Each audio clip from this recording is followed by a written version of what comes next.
Eh ben, en fait, j'ai grandi dans l'Allier, on appelle le Bourbonnais en fait, une partie du Bourbonnais de l'Allier qui est proche de la forêt de Tronchet.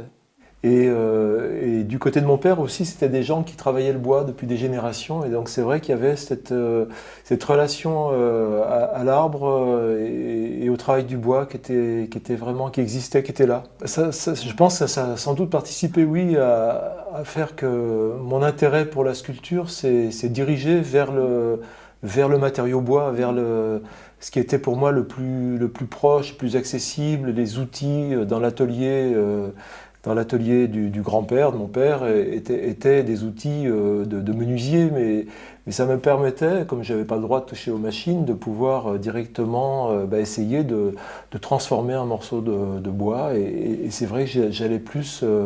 j'ai été intéressé assez tôt par l'idée de la sculpture, par l'idée de pouvoir créer quelque chose, oui, en rond de bosse en fait. Ouais.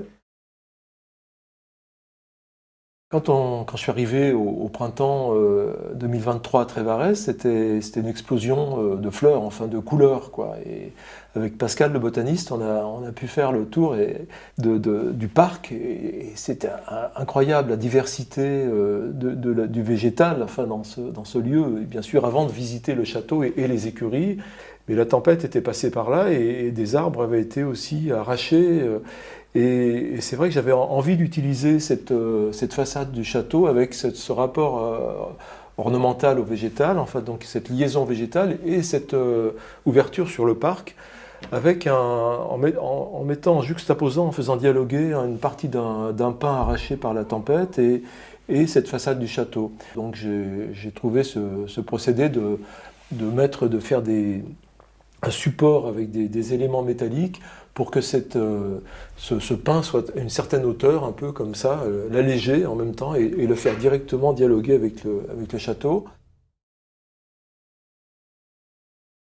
Cet espace des écuries, oui, c'est comme sur les petites pièces qui sont peut-être, on pourrait appeler ça des petits théâtres, des petits ateliers, sous la forme un peu de maquette en fait, ces sculptures-là.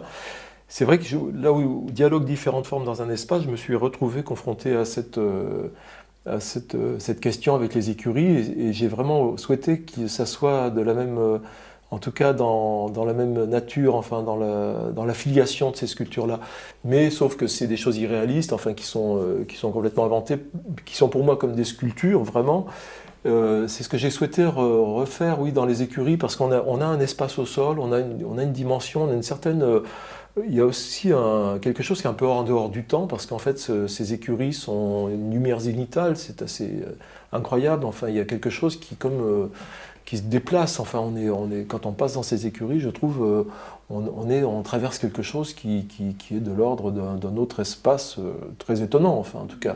Et donc, qu'il y ait comme ça des éléments, un peu comme dans ces petites pièces, ça m'a beaucoup intéressé que le spectateur puisse se confronter un peu comme s'il traversait ces petits théâtres qui sont encore une fois présentés au deuxième étage, au premier étage pardon, du château. Ouais, absolument.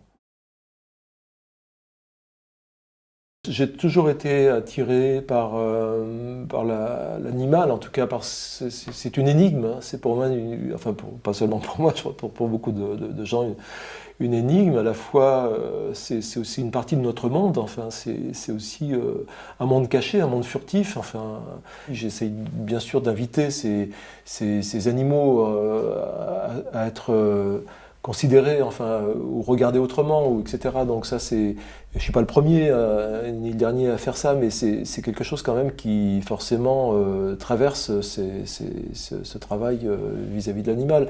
C'est la confrontation de ces animaux avec ces sculptures architecturées, ces blocs, cette présence du bois. C'est aussi cette confrontation qui m'intéresse. Il y a ces gigantesques chênes qui est couché comme ça, érodé par la pluie, le vent, et donc qui a une présence incroyable. Enfin, j'ai trouvé ça, il est très impressionnant.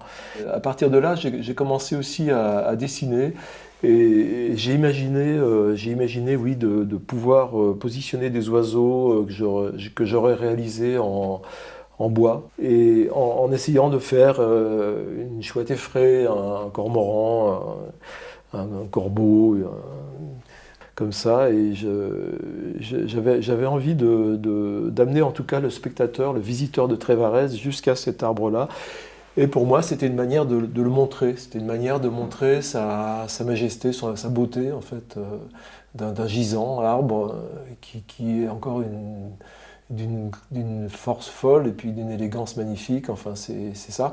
Et évidemment, quand on est à cet arbre-là, eh bien, on se retourne, on a une vision privilégiée du château, mais une certaine vision. Et il y a la végétation, il y a la construction du château, tout ça, s'inscrire là-dedans, oui, on est de toute façon toujours dans des jeux de regard et de perspective.